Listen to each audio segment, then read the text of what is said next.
Have you ever found yourself at a loss for words, unsure what to say to someone who is nearing the end of life? It's one of the most tender, delicate moments any of us will face, and yet it's so easy to say something that might bring unintended hurt or discomfort. In this video, we're going to explore 7 things you must never say to someone who is dying.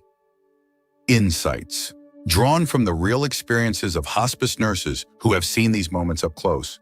Each of these examples will help you understand how words, even those meant to comfort, can sometimes land the wrong way, and what you can choose instead to bring true peace and support. Stay tuned until the end, because what you learn here might not only change the way you speak in those difficult moments, but might also help you bring lasting comfort to someone who truly needs it. And if you haven't subscribed yet, I recommend you subscribe and turn on the bell so you don't miss any videos. Your support helps us continue creating good content to inform and inspire you. Now let's get started. Number 1, saying you understand what they're feeling. One of the things hospice nurses have shared time and again is how painful it can be for a dying person to hear someone say, "I know what you're going through." The truth is, no one, not even someone who has faced their own serious illness, can truly know what another person feels in those final days. Each experience is deeply personal, shaped by a lifetime of memories, hopes, and private fears. When we say we understand, we may mean to offer comfort, but it can feel as if we're brushing aside the unique and sacred nature of their journey. I remember a man named Charles, 82, who once told me that what hurt most wasn't his illness. It was when people assumed they knew what was in his heart without even asking. What he longed for was simply someone to listen, to sit quietly beside him, without trying to explain away his pain. When we choose instead to say, "I can't imagine what this feels like for you, but I'm here," we give a gift far greater than any hollow reassurance. We offer respect for their individual path and show that we are willing to meet them where they are without pretense. In those moments, it's our presence, not our assumptions, that matters most. Number 2, telling them to stay positive or fight harder. Another phrase hospice nurses often hear, and one that can unintentionally add weight to a heavy heart, is when someone tells a dying person to stay positive or keep fighting. While meant to encourage, these words can feel like pressure, as if their worth in that moment depends on their ability to put on a brave face, or keep battling something that, deep down, they know they cannot change. The final days of life are not a contest to be won or lost. They are a time for honesty, peace, and acceptance. When we urge someone to fight harder, we may overlook the fact that they have already given everything they have, and that what they need now is not a push to do more, but permission to rest. I think of my neighbor Helen, who was 79 when she entered hospice care. She shared with me that every time someone said, "You can beat this," she felt isolated, as if no one saw how tired she truly was. What brought her comfort wasn't encouragement to battle on, but the gentle words of friends who said, "I'm here with you no matter what." Those words gave her strength in a different way, the strength to let go of struggle and find peace. If you're still watching this video and finding these insights valuable, please comment number 2 below to let me know you're here. And if you haven't subscribed yet, I recommend you subscribe and turn on the bell so you don't miss any videos. Your support helps us continue creating good content to inform and inspire you. Now let's move forward. Number 3, saying it's all part of a bigger plan. Another phrase that hospice nurses hear far too often is when someone tells a dying person that their suffering is all part of a bigger plan. While this might be said in an effort to provide comfort or meaning, it can instead feel dismissive of the pain and fear that the person is experiencing in that very moment. When we say things like this, we may unintentionally make it harder for them to express their true feelings, as if their sadness or worry is somehow out of place. Facing death is deeply personal, and what someone often needs most is to be allowed to feel what they feel, without being told that their experience is just a small piece of something larger that they may not even believe in.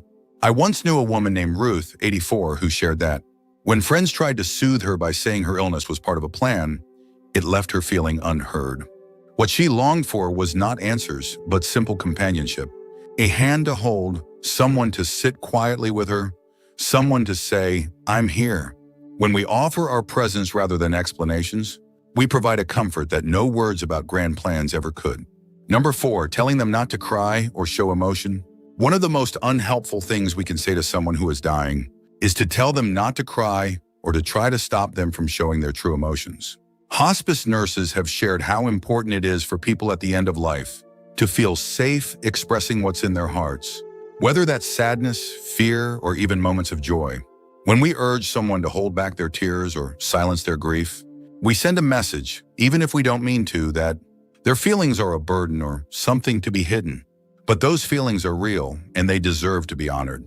I think of a man named Walter, 80, who once told me that what gave him peace was being able to cry openly with his daughter at his bedside, without being told to be strong or put on a brave face. In that moment, his tears weren't a sign of weakness.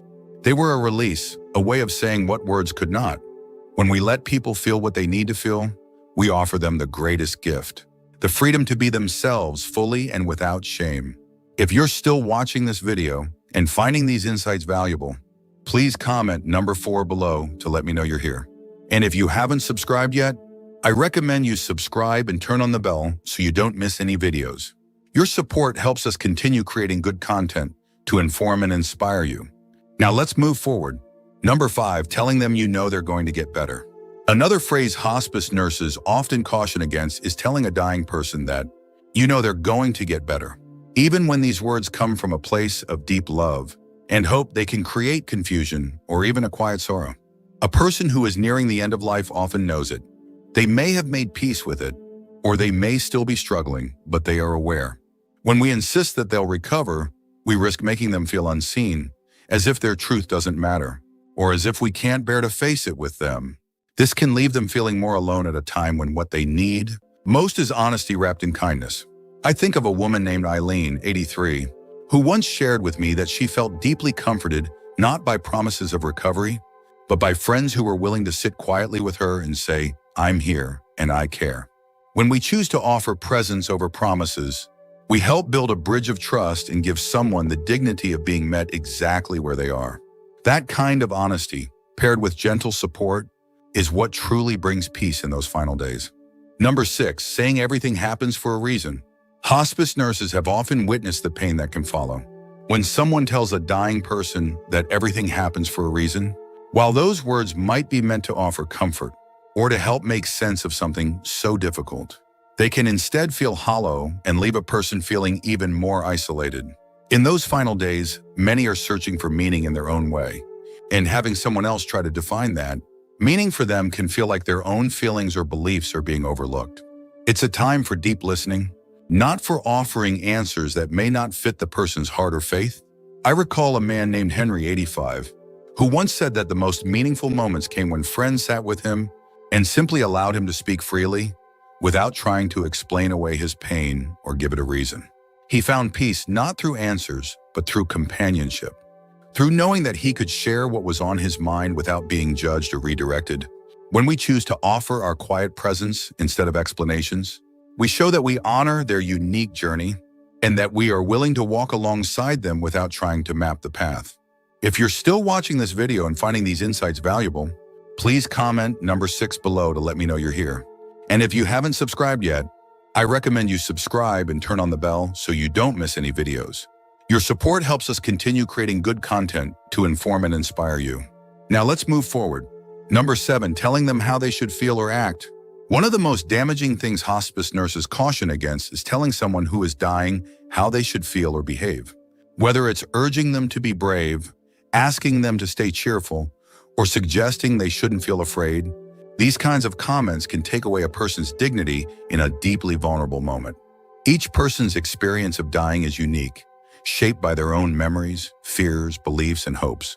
When we tell them what they ought to feel, we risk silencing their truth and making them feel as if their emotions are somehow wrong or disappointing. I think of a man named Samuel, 84, who once shared that what brought him the most comfort was when his sister told him, "You can feel whatever you need to feel, and I'll be here with you." Those simple words gave him permission to be himself without pressure or judgment. When we offer that kind of acceptance, we help someone feel seen and respected. And in the end, that's one of the greatest gifts we can give. Final thoughts. As we come to the close of this video, I hope these 7 insights have offered you a deeper understanding of how powerful our words can be in life's most tender moments. Which of these surprised you the most? Which one do you feel you'll carry with you the next time you're with someone facing the end of life? The truth is, It's not about having the perfect thing to say. It's about being willing to show up with honesty, compassion, and a listening heart. When we choose our words with care, we offer not just comfort, but dignity and peace.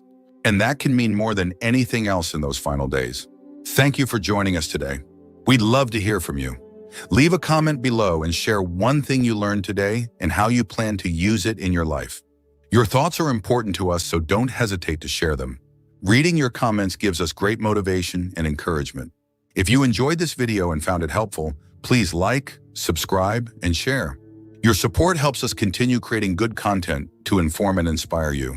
Thanks for watching, and we look forward to seeing you in the next video.